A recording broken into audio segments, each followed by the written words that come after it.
Thì Kỳ xin phép được đọc lại nhé.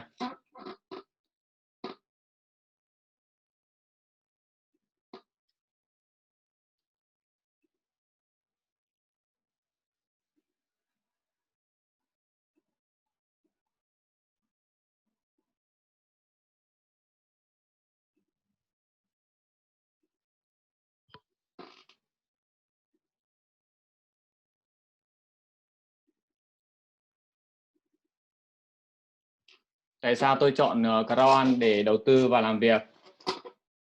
Dự án Crowd1 là một cuộc cách mạng mới từ các trang xã hội khổng lồ như Facebook, Google, Amazon để thực hiện một nền kinh tế chia sẻ đúng nghĩa cho cộng đồng đám đông toàn cầu. Nó có ý nghĩa thay vì từ thiện bằng tiền thì mục tiêu là từ thiện bằng cơ hội, nên nó được chọn châu Phi nghèo nhất các châu để phát triển đầu tiên. Thứ hai, Crowd1 là một dự án do một tỷ phú Johann sinh năm 1963 tại Thụy Điển, thành phố Halmstad, là một nhân vật nổi tiếng từ những năm 1995. Nhất là về góc độ tâm linh, ông ta tin và tôn thờ Thiên Chúa và mong muốn làm một điều gì đó cho cộng đồng thế giới này tạo ra một giá trị để đời. Thứ ba, dự án được loại bỏ các rủi ro, hệ lụy và gây khổ đau cho đám đông cộng đồng toàn cầu bằng việc phát huy công nghệ Internet ứng dụng qua chiếc điện thoại thông minh với 4 cái không. Thứ nhất là không đầu tư, trả lãi. Thứ hai là không lãi. Thứ ba là không hồng trực tiếp. Thứ tư là không cần huy động vốn. Hợp tác với hai đối tác kinh doanh đúng xu thế thời hiện đại để lôi kéo tài phiệt, người giàu, doanh nghiệp tham gia chia phần lợi nhuận. eFingo chuyên về cá cược, casino và Mixer tận dụng 50% dân số thế giới thích về trò chơi game. Họ ra mắt cổ phiếu để thành viên sở hữu như mua cổ phiếu của Facebook, Google, Amazon, Snapchat rồi là WhatsApp vân vân, mà mọi người không có cơ hội để mua.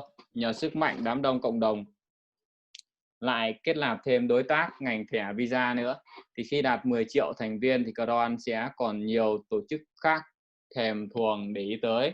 Và trong tương lai Crowd1 sẽ phát triển ra ít nhất là 1 tỷ dân, 3, 4, 5 tỷ dân. Đó, giống như là trang mạng xã hội Facebook và Google hay là YouTube, Zalo của Việt Nam chẳng hạn. Thì điều thứ tư, Crowd1 là network, là sức mạnh kết nối phát huy tốc độ. Crowd1 dựa trên tinh hoa của network mà cho ra đời một kế hoạch chi trả thông minh và kỷ lục nhất. Từ chính sách của cộng đồng đám đông chia sẻ, tăng phần số lượng cổ phiếu sở hữu tăng lên, từ thưởng nhanh để mọi người thoải mái an tâm gọi là thu hồi tiền vốn, từ cuộc canh tân nhị phân, hoa hồng lên tới mức 40% nhanh yếu và sơ đồ có sức mạnh hỗ trợ dưới trên, từ việc chi trả 5 đời matching 10% cả thảy, bảo toàn bền vững với việc mắc out chỉ với 20.000 euro trên một tuần, không được trả hơn, và thanh toán 80% hoa hồng, còn 20% vận hành dự án quy ra cổ phiếu để cho mọi người hưởng, và 10% quy điểm để làm kế hoạch marketing như 99% chi trả 90. Và thứ năm là dự án Crowd1 thỏa mãn tính hợp tình, hợp lý và hợp pháp. Đó là lý do để tất cả chúng ta hợp tác làm việc với Crowd1, là thực hiện để của ăn và của để. Của ăn tức là tích cực xây dựng hệ thống, kiếm rất là nhiều tiền. Của để chính là cổ phiếu để dành chờ tăng trưởng lên đến nhiều phần trăm.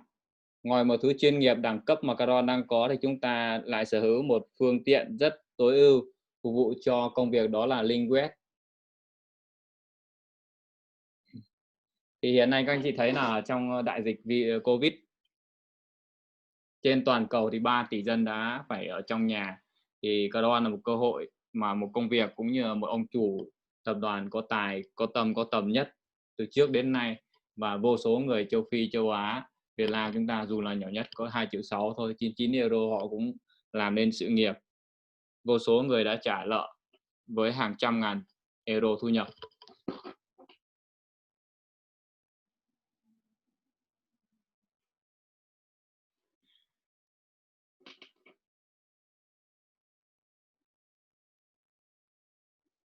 Còn 7 phút nữa thì sẽ bắt đầu truy cập được vào trang live Crowd1.com, thì các anh chị chờ đợi một chút nhé.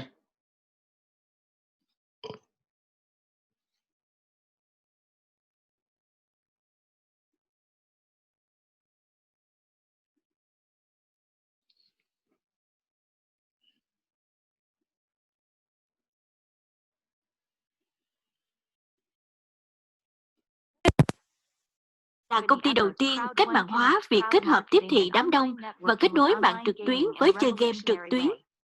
Crowd1 kết hợp networking trực tuyến là mô hình kinh doanh đầu tiên và mạnh mẽ nhất, giúp hàng triệu người có cơ hội tham gia vào nền công nghiệp giải trí giá trị nhất và sinh lời nhất. Crowd1 đang thực sự tạo ra một mô hình kinh doanh độc đáo thông qua tiếp thị đám đông và kết nối mạng trực tuyến để tạo ra nhiều thành viên trung thành mong muốn tận dụng các thỏa thuận được đàm phán với công ty bên thứ ba có lợi nhuận. Mô hình kinh doanh dành riêng cho nền kinh tế, chia sẻ và kết nối mạng trực tuyến. Crowd1 tạo ra sức mạnh tập thể để mang lại thu nhập thặng dư cho hàng triệu người. Ngành công nghiệp lợi nhuận nhất thời nay chính là công nghiệp trò chơi. Crowd1 sẽ đưa các bạn tới với ngành công nghiệp siêu lợi nhuận này bằng cách tạo ra lợi nhuận lớn liên tục cho thành viên của Crowd1 mà bạn không cần có công ty trò chơi hay chi trả bất cứ khoản nào cho công ty trò chơi. Chìa khóa thành công trực tuyến là sử dụng công nghệ tiên tiến nhất để xây dựng một mô hình kinh doanh dễ hiểu và cung cấp dịch vụ mà ai cũng muốn, ai cũng biết và muốn bỏ thời gian vào. Mô hình marketing Crowd1 là một cách hiệu quả nhất để ra một doanh nghiệp kết nối trực tiếp mà trọng tâm là nền tảng, tiếp thị đám đông và mạng trực tuyến kỹ thuật số mạnh nhất trên thế giới. Crowd1 đã và đang tạo ra một hệ thống độc đáo cho các bạn toàn cầu và rộng mở tới tất cả mọi người để hưởng lợi từ hệ thống trước đây vốn chỉ các công ty lớn tiếp cận được. Vì sao bạn nên tham gia Crowd1 ngay lúc này? Lý do là hiện giờ là giai đoạn chuẩn bị, nên bạn bỏ ra ít tiền hơn. Tham gia càng sớm, tiền lời càng lớn. Giai đoạn 1, khởi động Crowd1 khởi động vào ngày 25 tháng 1 năm 2019 và kéo dài tới 1 tháng 8 năm 2019. Trong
in another time and place, I knew your name, I knew your face, past and present lives, lost colliding in space, unstoppable, the songs we tell.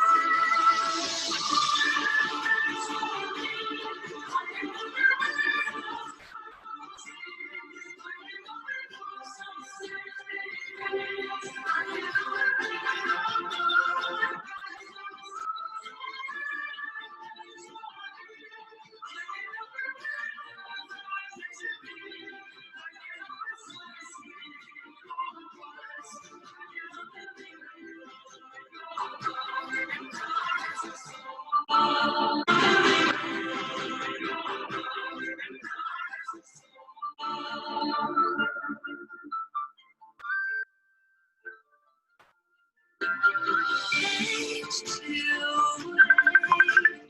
I feel the call.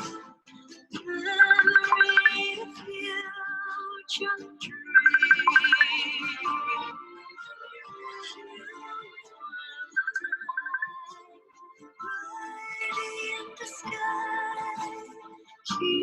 bring the flag right from another time and place. I know your name, I know your face, the touch and grace. How long the time can erase from my heart, my soul breathes.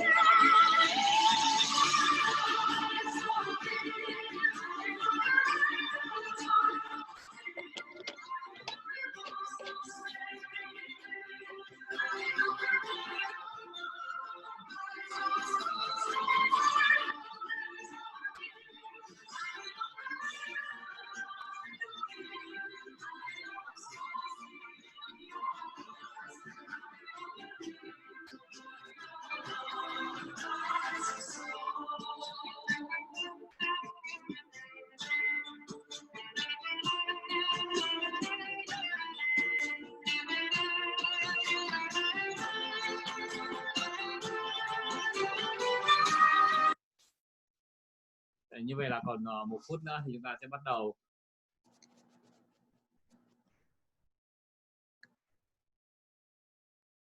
Đấy, hello, xin chào toàn thể anh chị em. Xin chúc anh chị em một cái buổi tối là luôn luôn vui vẻ, tươi trẻ, mạnh khỏe, hạnh phúc và bình an.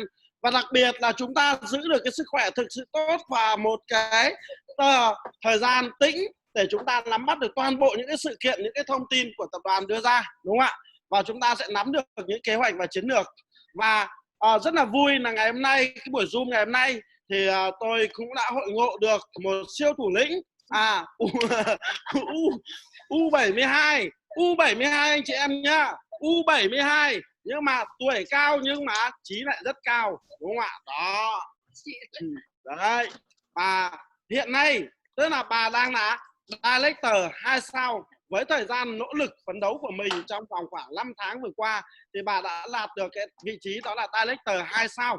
Đó, U72 Director 2 sao trong vòng 5 tháng. Và tổng thu nhập hiện nay là hơn 200.000 euro. Anh chị em thấy điều này là điều tuyệt vời hay rất tuyệt vời ạ? Đó, Crowd1 không gì là không thể, đúng không ạ? Với cái tuổi 72 này, tuổi thì có thể là đi xin việc, có thể đi làm được ở bất kể nơi đâu nữa hay không ạ?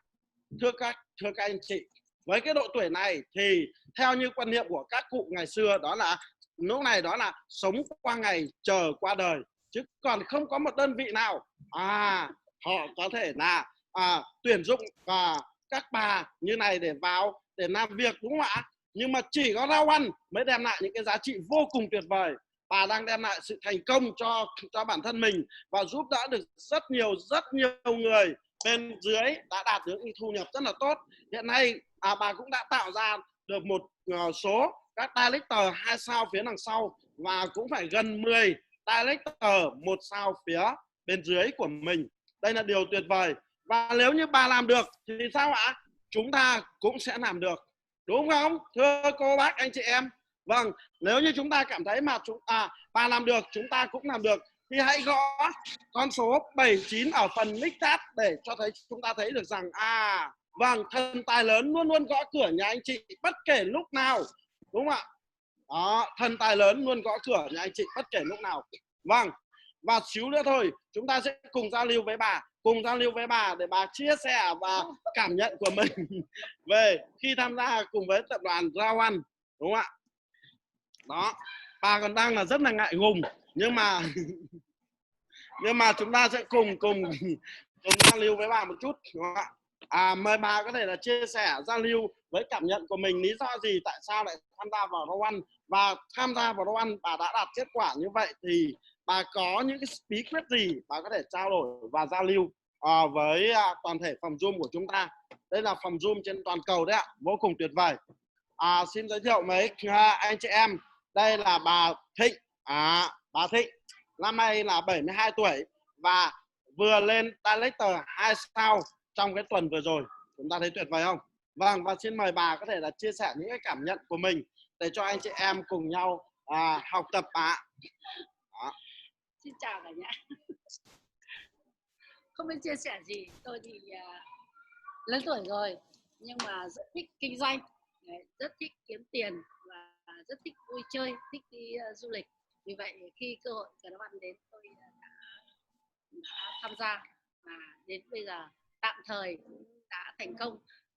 Riêng bản không phải chỉ là bản thân mình mà đã có một cái đội nhóm rất là lớn, rất là mạnh. Dưới tôi có rất nhiều người đã đạt cái cấp độ như tôi và có hàng trăm người có thu nhập rất là tốt. Vì đây là một cái công ty mà tôi cho rằng nó có tính nhân văn rất là tốt, và khi làm Crowd1 rất là vui, vừa kiếm tiền vừa vui vẻ và vừa thấy hạnh phúc. Xin chào cả nhà. Dạ vâng, xin cảm ơn bà.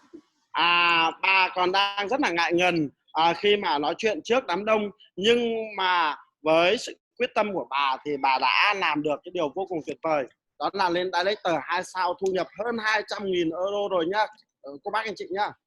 Vâng, đó là cái điều vô cùng tuyệt vời. Chính vì vậy mà chúng ta sẽ cùng noi gương bà thực hiện cái kế hoạch đem sự giàu có của Crowd1 chia đến với toàn thể cộng đồng ở trên toàn cầu, và đặc biệt với cái tâm của chúng ta tiếp bước với cái nền tảng lớn của ngài Johan, đó là đem sự giàu có đến với muôn người trên muôn dân, đúng không ạ? Và xóa đói giảm nghèo, giúp cho những người nghèo đói trở nên giàu có và thịnh vượng hơn.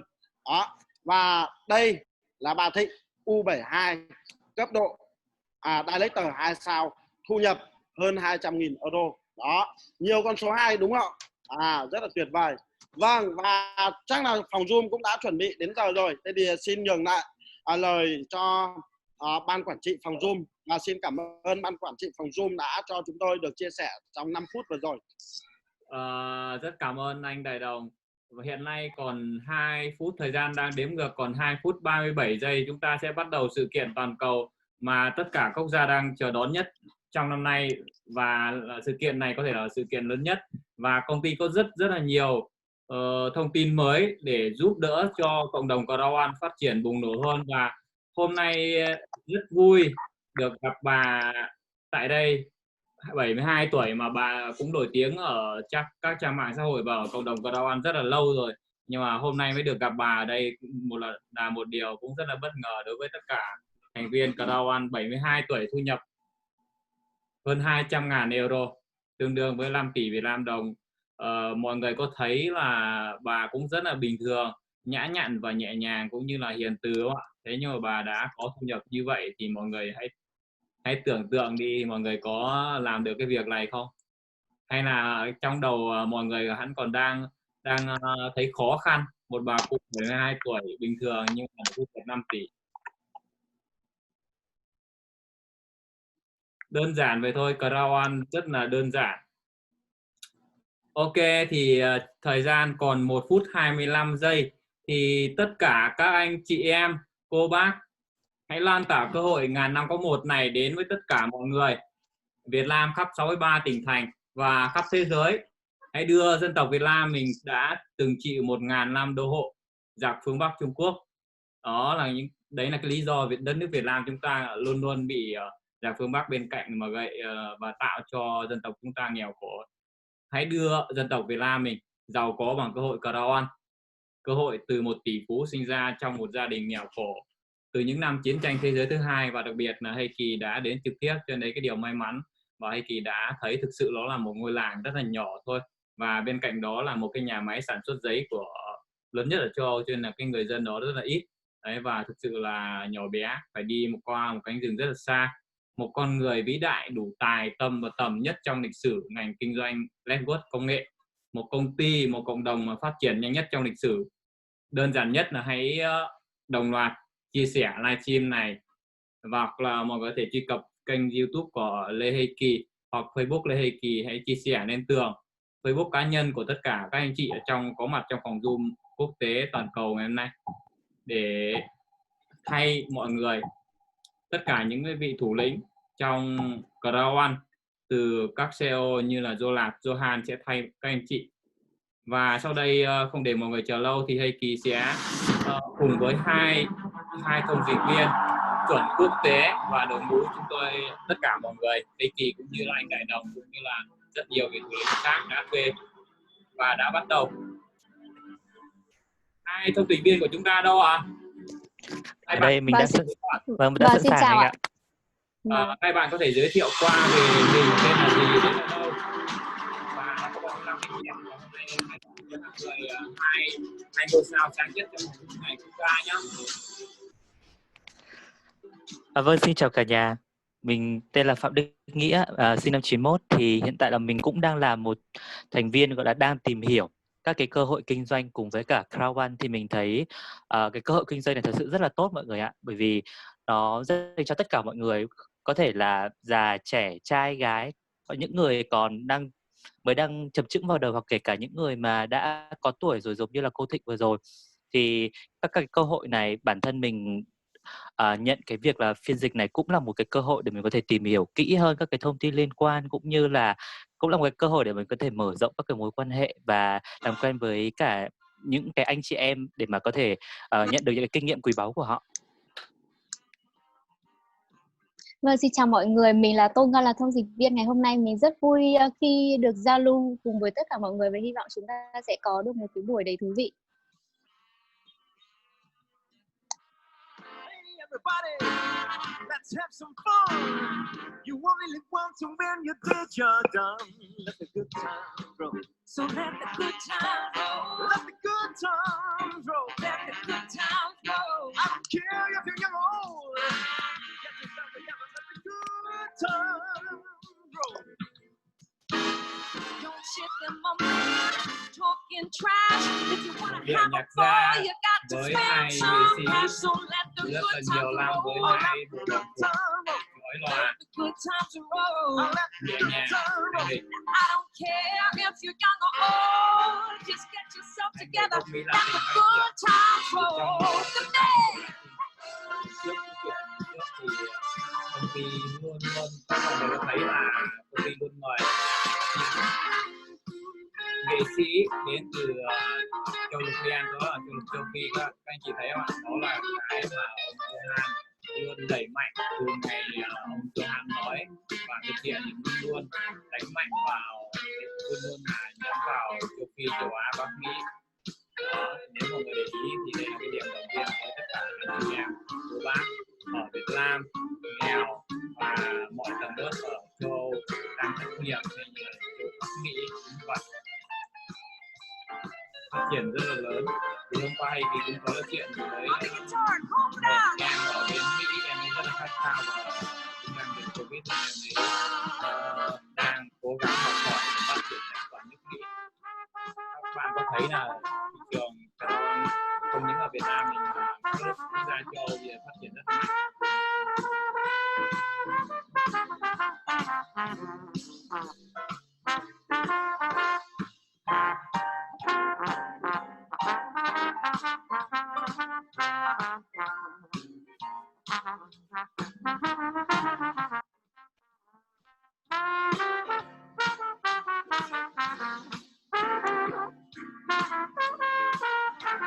Absolutely, that's my boy. Và mỗi lần sự kiện thường kéo dài 3 tiếng. Tell everybody, my boys are in town. Về âm nhạc này, anh chị có thể thưởng thức âm nhạc đến từ các quốc gia châu Mỹ, Latin, châu Âu và được gặp những vị lãnh đạo cũng như là những cái buổi vinh danh về các vị lãnh đạo.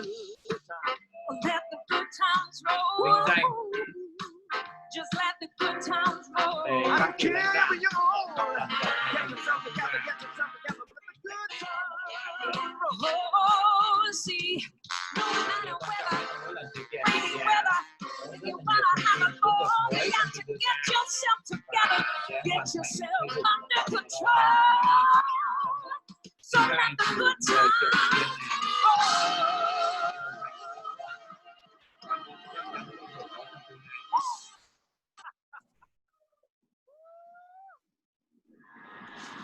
Woo! Thank you so much, Sarah Dawn Feiner and Carl Dial and the amazing house band that we have in the house. Thank you so much. What an amazing MC vừa cảm ơn hai người trình diễn vừa thể hiện xong ca khúc của họ. over the world to this super online world event for Crowd1. And we truly have an exciting and dynamic day ahead of us. My name is Sabine von-Gafke. I'm an international moderator, speaker, and communication catalyst, and I'm here to navigate us throughout this day. And do we have a day ahead of us? It started with entertainment, and I'd say that entertainment is definitely a theme today. Alongside, of course, team and management from Crowd1 will be taking the stage to talk about company updates, future strategies, and all other things that are important to all of you watching here today.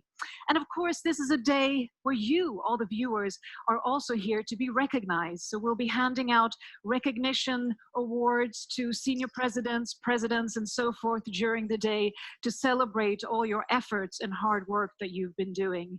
And as I said in the beginning, it's all for you, and it's about also giving you motivation and guidance, insight, tools, and of course, entertainment. All under the motto of the Crowd1 motto that you all know. Yes, exactly. Impossible is nothing. And if you want to share thoughts, feedback, or why not share and post some pictures, please do that using the hashtag Crowd1Live. So let's kick off this celebratory event with a man who needs no further presentation. He's your visionary leader and the founder of Crowd1, Jonas Erik Werner.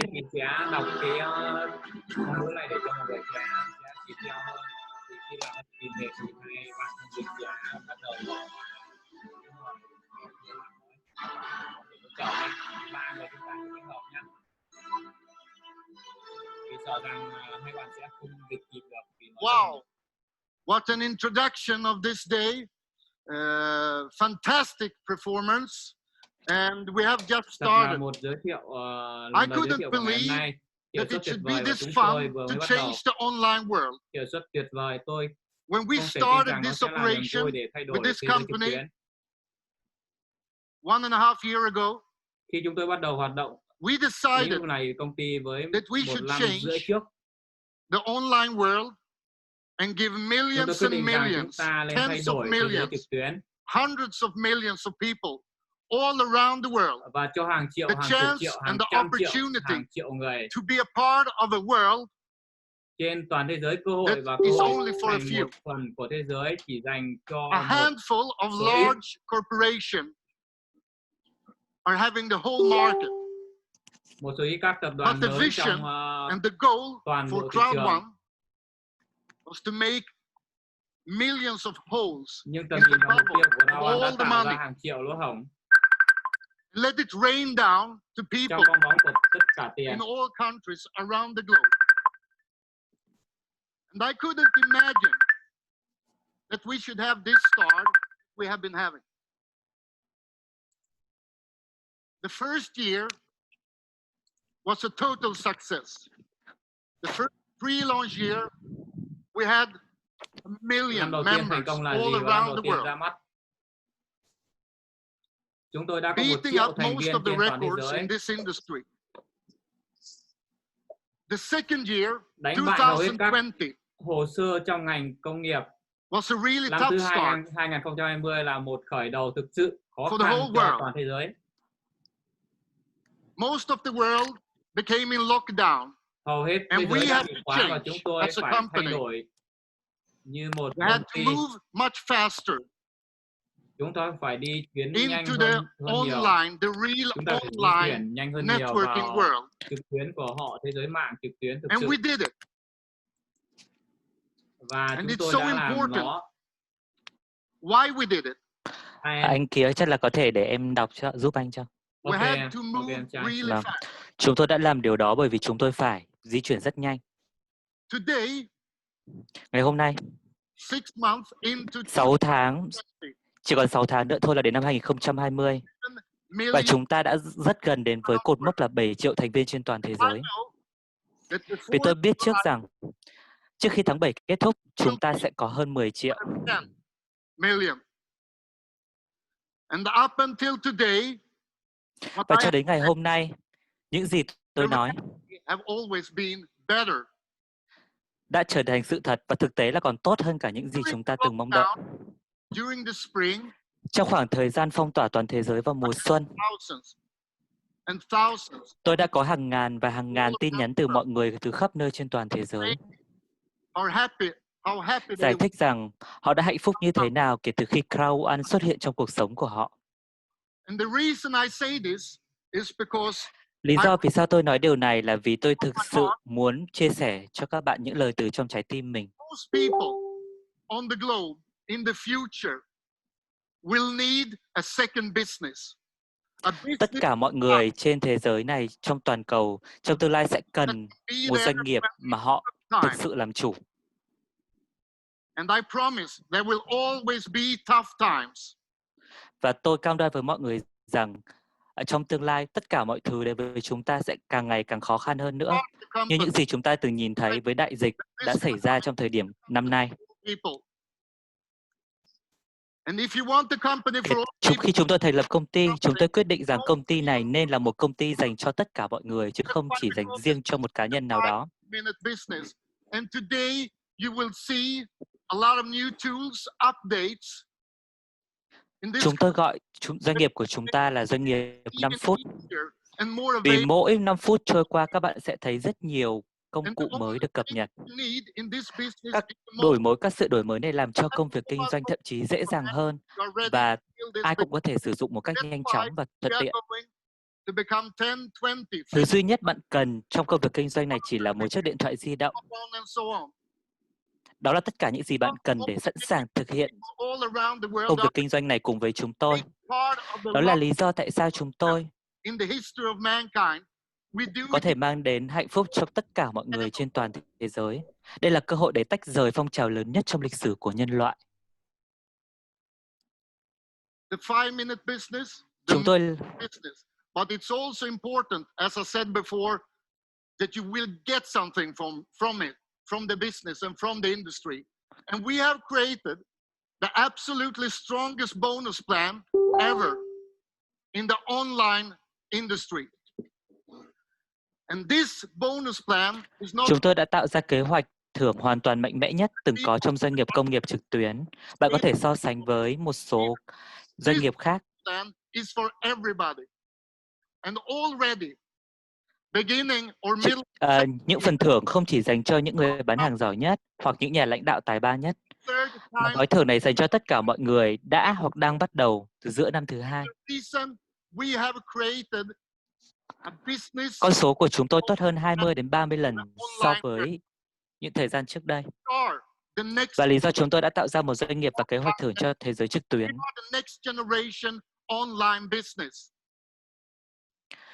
Chúng tôi gọi đó là mạng trực tuyến thế hệ tiếp theo. Chúng ta là doanh nghiệp trực tuyến thế hệ tiếp theo.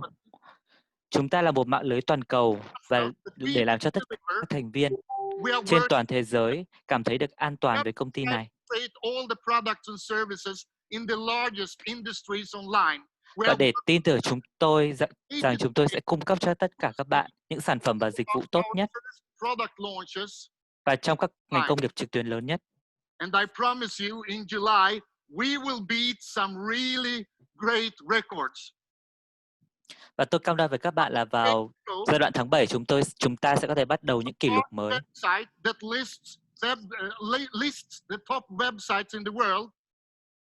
Một vài ngày trước, một số trang web lớn liệt kê các trang web hàng đầu trên thế giới và trong đó có chúng ta. I can promise you to become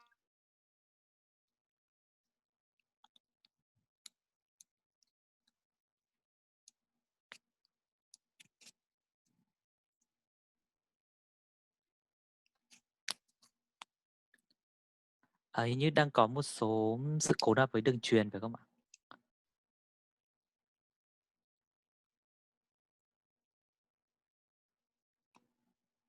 in Australia, in Vietnam.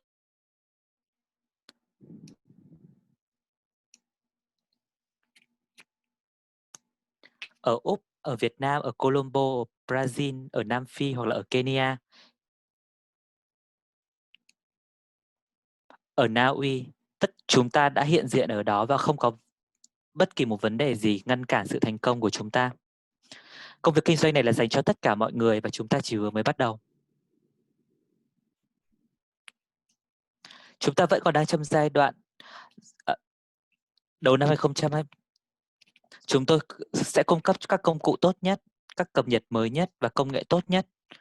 Chúng tôi sẽ mang công nghệ này đến tất cả các nơi trên thế giới cho tất cả mọi người. Và chúng tôi sẽ cung cấp sản phẩm trực tuyến trong các lĩnh vực lớn trong ngành giải trí,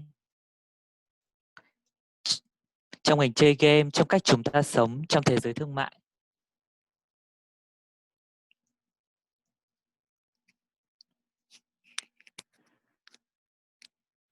Bạn biết đấy, một vài năm trước đây, không ai tin rằng chúng ta sẽ cần thêm nữa.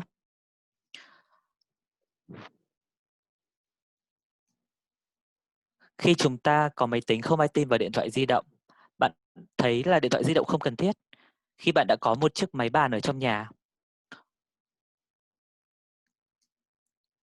Nhưng hãy nhìn vào chúng ta so sánh với bản chúng ta ngày hôm nay. Và tất nhiên có người nói với tôi rằng mỗi ngày kể từ khi chúng ta bắt đầu, điều này sẽ không hoạt động. Bạn có thể làm điều này, cũng có thể không làm điều này, và cách duy nhất chúng ta đang làm điều đó mỗi ngày là cho họ thấy rằng họ đã sai. Và thật khó để nói rằng điều này không đúng. Khi chúng ta đang phát triển với hàng triệu thành viên mới trên toàn thế giới mỗi tháng,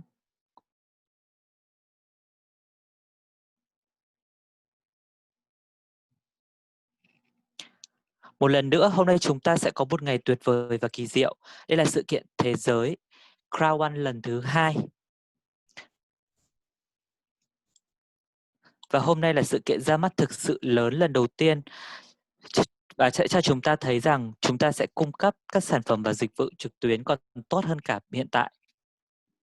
Cảm ơn tất cả các bạn rất nhiều, tất cả các thành viên trên toàn thế giới đã tham gia vào sự kiện tối ngày hôm nay. Và tôi hứa với các bạn rằng tôi sẽ không ngủ cho đến khi chúng ta là công ty trực tuyến lớn nhất trên toàn thế giới. Nhưng bây giờ là thời gian cho người đứng đầu của sự kiện ngày hôm nay. Đó chính là ông CEO Stellan. Mời ông lên sân khấu.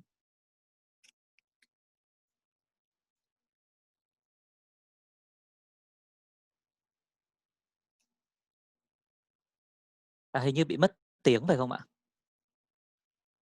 Just here to say hi, but we will come back a little bit later on and we'll do something really amazing. Jonas, we actually have a surprise for you. It's a sealed box and Ông Jonas, tôi có một about 1.5 cái hours. bất ngờ dành cho ông. Đây là một cái hộp đã được đóng kín và chúng ta sẽ mở nó trong khoảng 1 tiếng rưỡi.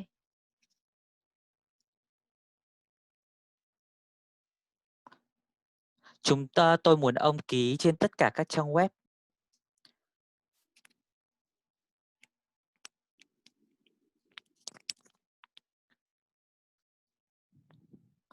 Không biết là có thể mở tiếng lên giúp em được không ạ? Card, Tiếng ổn định mà em. but it will be disclosed to the rest of the world, so show wisely. Okay, do you have a pin code in your mind that you actually use somewhere? Yeah, Okay. I have a lot of codes. Great. Okay, so use one of the pin codes and write it bold on each side next to the signature. Go ahead. When we come back in about 1.5 hours, we will do something amazing. And you can actually participate from home. All you need is a deck of cards. So make sure that you have one at hand already now. And a friendly heads up, the deck of cards will actually be destroyed. So preferably use an old one. And if you're more than one person in your location, at your location, everyone participates. Tức là MC đã yêu cầu ông Jonas là ký tên lên trên cái chiếc hộp được đóng kín này, và trong khoảng 1 tiếng rưỡi nữa thì họ sẽ quay trở lại và mở nó ra để khám phá một điều bất ngờ trong cái hộp đó trong 1 tiếng rưỡi nữa.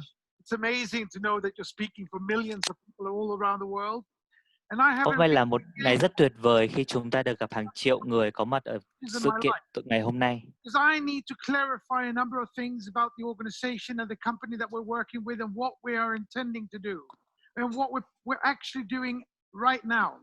I need to address this lecture to politicians and legislators I need you to understand why Tôi we cần are phải viết bài important giảng for your này cho các countries. I need chính trị gia journalists to listen và to this to see and lập pháp. understand why we're different, Tôi cần bạn what hiểu lý do changes tại we're sao about chúng to tôi do quan and trọng why this is so và important. các nhà nghe I'm điều này talking để to your xem và leader for hiểu the long-term tại sao commitment chúng ta khác and nhau, passion that you những thay need to đổi put in and the rất là và tại sustainable sao điều này way that you need to work with us in the long run. And I'm talking to all you cho các cái lâu millions of dài và đam mê members của bạn lâu for dài who I'm và really here. cách For who bền vững. ITC Bạn cần phải Group làm is việc. really here. Tôi đang nói chuyện với tất cả các ITC bạn Group hàng is triệu under thành viên trên toàn cầu. establishment, and Đối it's với been những người tôi much thực more sự ở đây, troublesome and taken nhóm much more time than we could ever have ITC imagined. That is not important. nhóm The ITC đang important thực thing sự that thành we lập are và mất positioning an nhiều thời gian hơn chúng organization ta có thể in tưởng tượng. Europe where we need to be compliant, transparent, and where we need to obey the laws and Và tổ legislations chức of ở the châu Âu European chúng ta community. đang tuân thủ Why is this rất là minh important? bạch về mặt It's pháp lý. important because Và we là chúng need ta you cần tuân to thủ know luật and pháp understand và that lập we pháp are của here cộng đồng châu for the Âu. long term. Tại We sao nó need là to quan take trọng? away Nó rất the quan trọng bởi vì suspicion that chúng this tôi industry has cần bạn and biết và all hiểu chúng tôi ở đây the worries lâu that people dài. have about Chúng ta who we cần are and loại what we bỏ are. We sự need nghi to ngờ rằng be tất transparent cả and những lo lắng compliant. mà And mọi where người we are, có về when chúng ta ICT là is ai, established as it chúng needs to ta be, cần phải minh bạch we will take và over tuân thủ. more and more of the Và Crowd1 khi chúng ta organization and network, and I will be the chúng tôi CEO of sẽ that tiếp quản ngày organization. càng nhiều tổ So chức there is của Crowd1 nothing to bother about or worry về about mạng in the và terms tôi sẽ là the CEO semantics của of tổ chức getting to đó. that position because we know Vì where we're vậy going and không có why. gì bạn phải lo lắng The hoặc là lo ITC lắng group, về we're tất cả. here because Sau we đó are going là to supply bởi the vì chúng ta Crowd1 biết chúng library ta with sẽ đi đâu. products. Products Nhóm that you can ITC take chúng tôi ở and đây vì find chúng tôi because sẽ you cung cấp need them. thư viện Crowd1 Products với that will các let you sản phẩm consume to make a sản profit, phẩm mà bạn có thể lấy recommend, và to tìm sell, or vì where you bạn can cần buy chúng. entire Sản phẩm sẽ companies cho phép around bạn the tiêu products thụ that we will be để offering kiếm through lợi the nhuận. network. Khuyên It will bạn be a nên Spotify bán of products for hoặc you bạn có to thể take mua yourself toàn from bộ where các you are công to where ty you want to be. xung quanh các sản phẩm để chúng And tôi. this is for the Nó legislation sẽ to là politicians. We are Spotify not selling a để bạn financial tư đi need. từ nơi này sang Nobody nơi is kia. Điều making này sẽ dành investments cho các in cơ quan Crowd1 lập pháp or ICT. không có. There are no returns Có on nghĩa là investments bạn không because có it's not an có investment. ai đầu tư We vào are Crowd1 hoặc nhóm selling products, we are CNTT. selling our system, we are giving away an enormous Không life. có lợi tức, chúng tôi đang bán sản phẩm, chúng tôi đang bán hệ thống của chúng tôi. And when we get to this position, Chúng tôi đang cho đi một thư viện khổng lồ trong một vài năm với số lượng sản phẩm vô tận. Và khi chúng ta đến vị trí này, chúng ta sẽ có sản phẩm cho bác sĩ, lính cứu hỏa, chủ chó, phụ nữ và đàn ông, trẻ em cũng như người già. Chúng tôi sẽ lấp đầy điều này bằng các sản phẩm kỹ thuật số và đó sẽ là một yếu tố vô cùng quan trọng đối với các bạn. Chúng ta sẽ không hối lộ cho các chính trị gia cũng như các nhà lập pháp.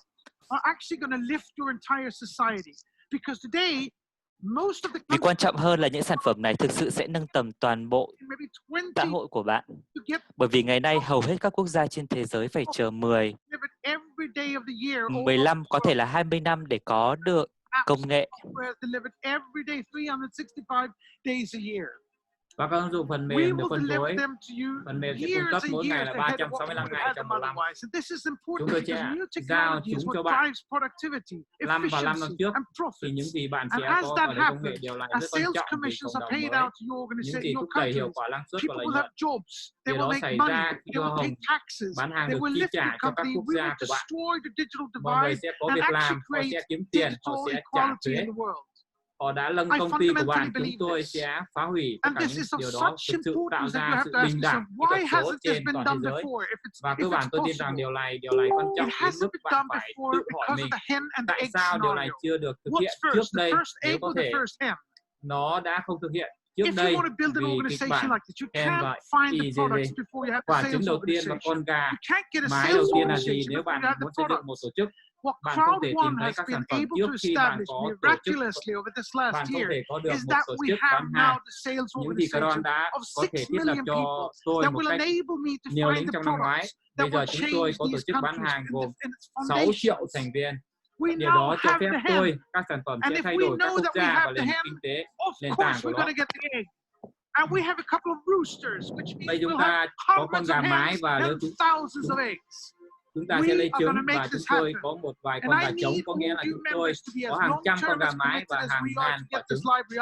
Chúng tôi sẽ làm điều này xảy ra và tôi cần tất cả các thành viên của bạn hoạt động lâu dài. Chúng tôi đã cam kết để đưa thư viện này ra toàn cầu. And I need you all to do the education. Và dạy những người bên dưới bạn đến mức hiểu biết về bán hàng của bạn. Tôi cần tất cả các bạn để làm việc. Rằng chúng tôi sẽ cải thiện. Tôi cần bạn lắng nghe cảm hứng mà bạn được cho ngày helps you to understand never to give up, never take no for an answer, to work day and night. You will go places. You will be part of this fantastic movement, and we will make this happen. Và bạn sẽ thay đổi. Thank you all. Have a great day.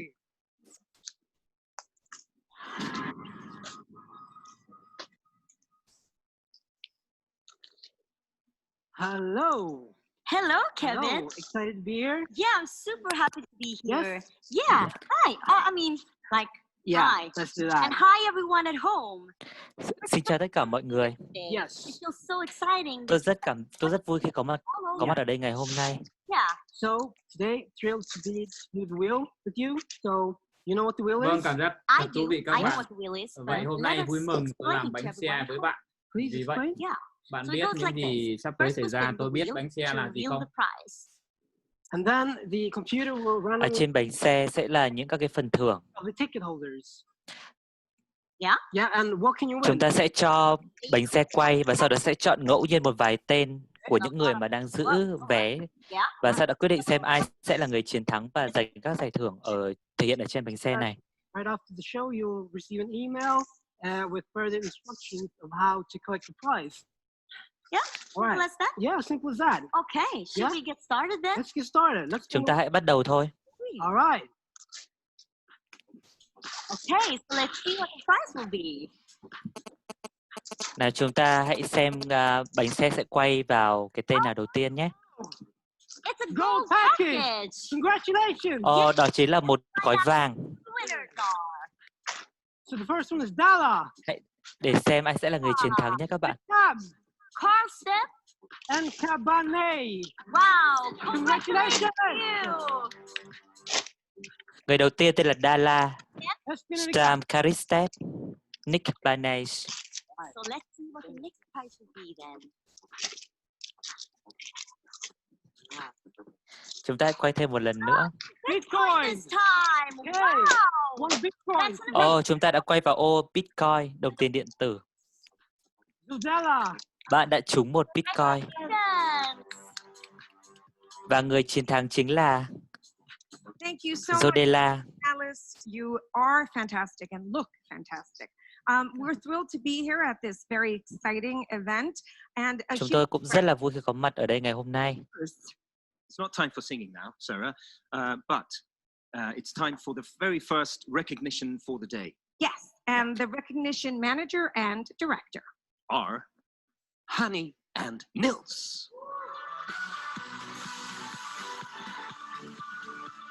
Chúng ta sẽ chào mừng lên sân khấu là hai người quản lý và giám đốc tên là Honey và Nick. Hello everyone. We are so happy and grateful to be here again, aren't we, Honey? Chào tất cả mọi người, hôm nay chúng tôi rất có vui và rất là cảm kích khi có cơ hội có mặt ở đây ngày hôm nay. Tell anyone I paid you to say that. I won't. So, Honey, please let them know what's coming up next. Do we have to? Honey ơi, hãy cho khán giả được biết là sắp tới chúng ta sẽ mang đến cho họ những điều gì. During the month of June. And here they are. Are you ready? I'm ready. Hôm nay chúng ta sẽ giới thiệu 30 nhà quản lý hàng đầu trong tháng 6 và họ ở đây. Bạn đã sẵn sàng chưa? Congratulations. CJ88808. Patai 123. Jeremiah 2000. Z9809. Niamuswa 1. Phát tài 123 chính là một người đến từ đất nước Việt Nam chúng ta. Excellency. Nice one. Yeah. Hesh Janyan. C. Maraku. HLPO 759. Richmond 57. Trên bảng này là phát tài CR Hiền là người Việt Nam này. VPY 131419. Faster, faster. Freshnet 1. Jerry Hearn 888. Cherish 88. LV 1319. Shren. Crowd1 Hiền chính là người Việt. Leslie MCK. Chirifast 01. Crowd1 Indo. JQDO 430. Hard one. Viva Crowd1. Bob 99. Shaisa 88. Ganesh HR. Lagrange 971. Millie Girl. Congratulations. Worthy 30 managers. Congratulations. Excellent job. And now we're going to present you the top 30 directors during the month of June. Bây giờ chúng tôi sẽ giới thiệu các bạn là top 30 nhà quản lý trong tháng 6 này. Congratulations. First on one. ZC1319. First 02. H9818. Otter. LGB. Otter Foundation. Great Mercy Line. IM 1314. Water Tower. Win 66. Phenom 1. Sangef 555. Star Achiever 98. Jack 4999. Jackpot 2019. Larston. Akniziva 777. Patron. Okmida. Linda Guayan. Crowd Diamond. Y102. Tutong 972. Han Lee. Japan. Eurostar. Amre 777. Omega 2020. And Maria Crowd. Excellent Congratulations job to all of you. Congratulations managers Và and trong bảng director directors. này có Linda Nguyễn và các anh chị thấy có mặt anh Thank you very Japan much tính for là that, anh Nils and Mr. Manny, Hero, and tức là anh đại đồng congratulations to có all mặt the trong winners buổi who were chia sẻ recognized in với this part of và the bác show. 72 And it's now tuổi trong time ngày for hôm me nay to đấy ạ. sit down Chính là with anh the Japan, dynamic chính là duo, anh the đại đồng founder of của Crowd1 and hôm also nay the của chúng ta. CEO of Impact Crowd Technologies. I'm of course talking about Jonas Erik Berner and Johan Stahl von Holstein. Hello, gentlemen. You're nearly men in black this time, men in blue and men in black. Chúng ta đang nói chuyện với ông Jonas Erik Werner và ông Johan Stahl, I thought I là would các nhà quản lý cấp cao của Crowd1. you both give us a recap. What has happened since the last World event that was in April? If I start with you, Jonas. Yeah, there is happening a lot of things. Nếu tôi bắt Since đầu the với last bạn thì event, vâng, the có world nhiều have chuyện been xảy opening ra. up a little bit, so we can go on. Moving a little bit faster Kể từ sự kiện cuối cùng with thế our giới đã mở operation ra all một around the globe, trước kia, get thì vì better vậy chúng tôi presence có thể tiếp tục di in chuyển different nhanh hơn areas một on chút với different hoạt động của continents, mình trên toàn cầu. and also of course Có được sự hiện diện tốt hơn trong các khu vực khác and nhau trên các introducing châu lục khác more nhau. and more Và tất products. nhiên sự And phát triển và giới thiệu what I càng ngày love, càng nhiều về sản the phẩm. network is growing really rapidly. So we are like, couple of more Những gì tôi millions thích of members. Mạng đang phát triển And thực sự speaking of là a nhanh couple more chóng. million members, I mean, you've had a really Vì vậy exponential chúng growth. tôi I giống think như 2019 vài you triệu were like 2 thành viên. million members. Now you're, Và I mean, there nói was về 6 vài triệu million thành viên members đó, like ý của in tôi the là event bạn in đã, April, and now you're about tôi how nghĩ many? năm 2009 Yeah, we are bạn close đã to có 2 in triệu the thành April viên. Ý event. tôi là We bây were giờ đó là 6 around triệu 5 thành or viên. something. Now Và we bây are giờ 7. bạn không có Seven. khoảng cách là bao nhiêu nữa. Chúng tôi gần đến What sự we kiện tháng 4, launch chúng tôi now, đã I'm đến sure that khoảng we will 15 tuổi, be like tròn 15 tuổi với những 10 gì chúng million tôi before khởi next chạy event. bây giờ. So how is a growth like this Tôi chắc chắn possible? rằng chúng tôi sẽ giống như 10 triệu thành viên I trước think sự there's a kiện tiếp number theo. of things. Vâng. One is that Vì people vậy need làm thế jobs, nào một need sự kiện to have tăng an trưởng extra như income này có on the thể side.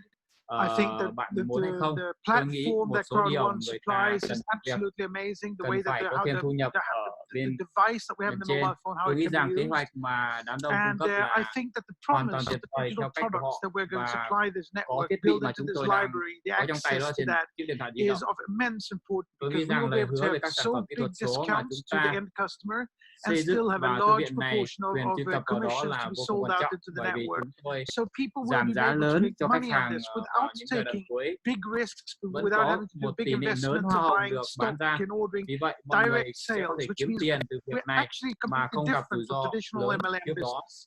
Phải làm lớn đầu tư mua cổ phiếu để đặt There's a lot hàng, of bán things that hàng trực plays tuyến. into Có nghĩa là chúng tôi thực comes sự into place khác biệt that hoàn plays toàn out với by the kinh doanh time. Time MLM is ngành everything, truyền thống. and it could Vì never vậy been done có rất before. nhiều thứ I don't một think nơi anybody đi else could vào have vị done it trí the way that Jonas đặt has ra managed to bởi make thời gian this. là tất cả, And và I nó will không now bao get giờ the có thể products to được. prove that Tôi nghĩ rằng hand ai đó khác có thể làm And cách sort mà of, could you Jonas just elaborate about đã làm. the correlation Bây giờ of tôi sẽ ICT, lấy một số Impact Crowd sản phẩm Technologies, and làm ví dụ Crowd1, just to sort of clarify và that? loại có thể giải thích Crowd1 về was mối started tương a quan year tác ago, động a year của and a half ago, CNTP. something like that, and has built this Crowd1 organization đã bắt đầu with very good software educational package that they're selling. I'm coming in from the perspective of looking at how và đã can xây we dựng really tổ chức này supply với gói digital phần mềm giáo products dục on a rất tốt larger mà họ scale đang to bán.